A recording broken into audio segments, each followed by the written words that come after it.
No, this is a huge Democratic Party problem. If you look at Democratic cities, they are terribly run. They have incredibly high taxes. It is impossible to build, so the cost of housing. Let me finish. I'll give you a chance. The cost of housing is crazy in places like New York and Chicago.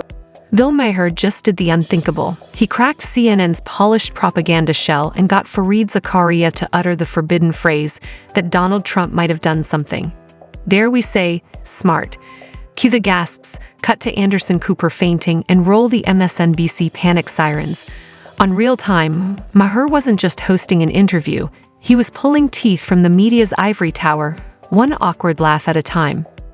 Zakaria squirmed, chuckled, and finally surrendered to the truth like a kid caught sneaking into a movie. The whole segment was less Sunday News Hour and more truth roast with a side of media meltdown. So buckle up. This was the rare collision between real talk and corporate media denial.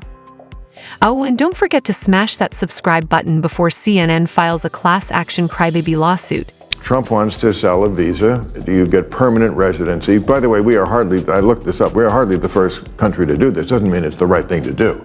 But, you know, I remember... Yeah, we actually have a version of it. It's called, I think it's called the EB5 or something like that. So it's fine to do it. I actually think maybe it's because I'm, very patriotic. I think 5 million, we should be charging 20 million or, American citizenship is worth more than that. Let's just take a breath because this moment was more surreal than a Nancy Pelosi TikTok.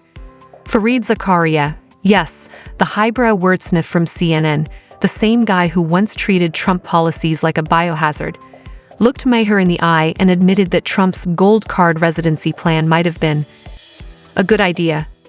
It wasn't a Freudian slip, it was a full-on ideological wardrobe malfunction. And then just when you thought it couldn't get weirder, Zakaria one-upped himself by suggesting the entry price for U.S. permanent residency should be raised from $5 million to $20 million.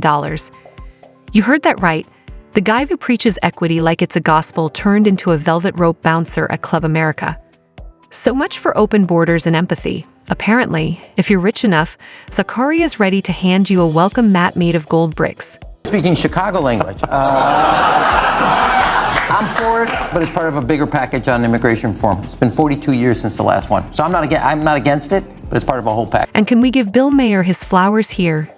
Because what he pulled off was no accident. It was a strategic takedown dressed as casual banter. With a Jedi-like flick of sarcasm, Maher lobbed a line about Trump's policy being actually smart.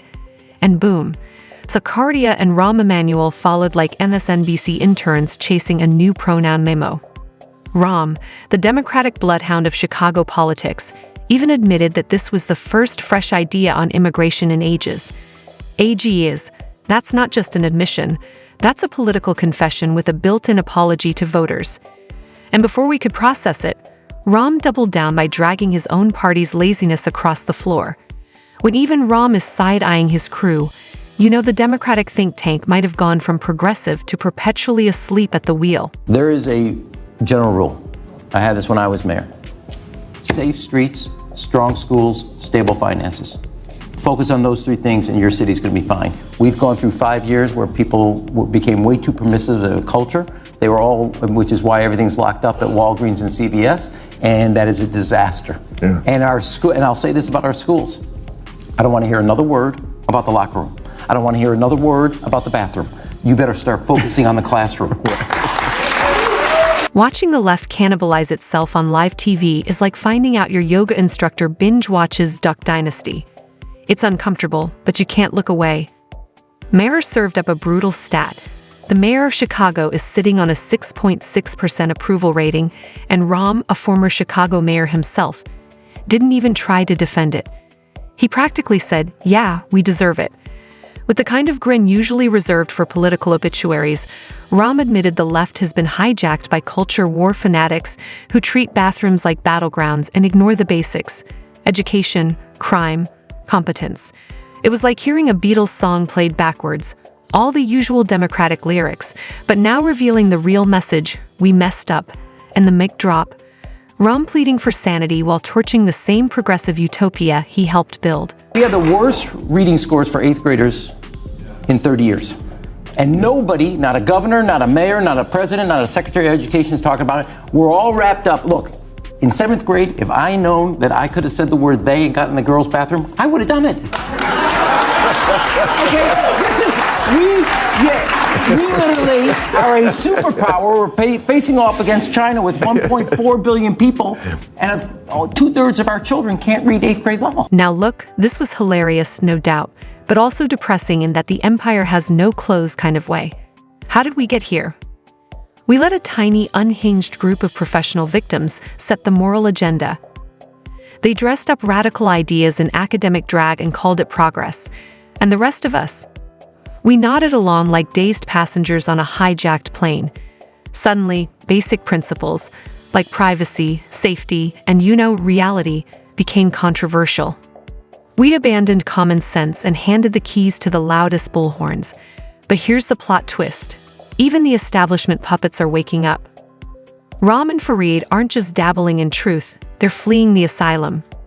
Whether it's Maher's goading, Trump's shadow, or just plain old reality kicking down the door, something's shifting, and it's about time. If you look at democratic states, you go look at New York versus Florida, okay? Roughly the same population. The budget of New York State is twice that of Florida. What do they have? Streets paved with gold? I live in New York. I pay the highest taxes in New York. You get nothing for it. And I think that is the image people have of the Democratic Party. Lots of taxes, lots of regulation, but nothing gets done. Maher didn't just make them admit Trump got something right. He turned them into ideological gladiators. Watching Rahm Emanuel and Fareed Zakaria trade passive-aggressive blame was like seeing a family fight at Thanksgiving, except with more policy failures and less stuffing. Inflation? Your fault. Regulations strangling small businesses? That one's on you. Skyrocketing taxes, crime, broken cities? Pick a card, any card, and it's probably blue. This wasn't just TV, this was reckoning. It was the moment the smug architects of America's decline realized the scaffolding is crumbling, and they might have helped build it. This wasn't political theater, it was confessional drama. And for those of us tired of being told our suffering is imaginary, it was the sweet, sweet sound of poetic justice on prime time. The point isn't the rules, the point is the results. And the party has gotten way too focused on what the rules are. And I do agree with you on this. We have made it impossible to function as a city or as a state. So let's ask the real question. Did Fareed Zakaria suddenly have a come-to-Jesus moment, or has he known the truth all along and just played mute while Biden drove the bus into a ditch? For years, CNN has been the ministry of anti-Trump propaganda, slanted panels, experts with DNC talking points, and news segments that read like rejected SNL sketches. Trump was the monster under every bed, and Zakaria? He played along, smiling solemnly while the media circus rolled over basic journalism. Now he wants to dabble in sanity. Please, this isn't enlightenment, it's escape. It reeks of convenient timing, as if the rats finally noticed the waterline rising. Fareed doesn't look free. He looks like a man finally cornered by the truth he spent years dancing around. Example of this example, here obviously in LA, it took a fire and a natural disaster to make you realize, you know what, that rule's not that important. In Pennsylvania, a bridge collapse, all of a sudden we go, well, that environmental rule is just not important. We got to build a bridge. It's much more important. And I think the Democratic Party should take a look at it and say, we're going to be honest, like we did in 1994 with reinventing government. Everything is on the table. Nothing is safe. This moment is the symptom of a deeper disease. The Democratic Party has drifted so far into ideological performance art that they've forgotten how to govern. Want to win voters back? Ditch the pronoun ceremonies and start fixing roads. Enough with the hashtags. Try handling inflation. Stop lecturing coal miners about privilege and start delivering real results. Working Americans don't care about academic theory or the latest alphabet soup acronym. They want safe streets, affordable groceries, and schools that teach kids how to read, not how to deconstruct capitalism. If the Democrats don't wake up soon, they're going to lose more than a few elections. They'll lose the very people they claim to fight for. Common sense isn't Republican. It's just been missing, and people are done waiting. You refrain from making any purchases, either in stores or online, to shun fast food, getting gas for a full day. I know. I don't That even look know on this. your face says it all. You're right. It's so fucking stupid and lame. In the end, all Maher did was shine a light, and the left flinched. They didn't like what they saw: a fractured party, eaten alive by its own slogans. Zakaria and Ron didn't just bend the narrative, they cracked it wide open. And now that the truth is leaking out, there's no putting it back in the tube. If the Democrats want to come back, it's going to take a lot more than identity politics and climate chance. It'll take courage, honesty, and a hard pivot back to reality. That's it for today's dose of televised truth serum. If you enjoyed watching CNN's reality distortion field get disrupted live on air, go ahead and hit like, subscribe, and stick around, because we've got more real talk, fewer filters, and just enough satire to keep the media sweating.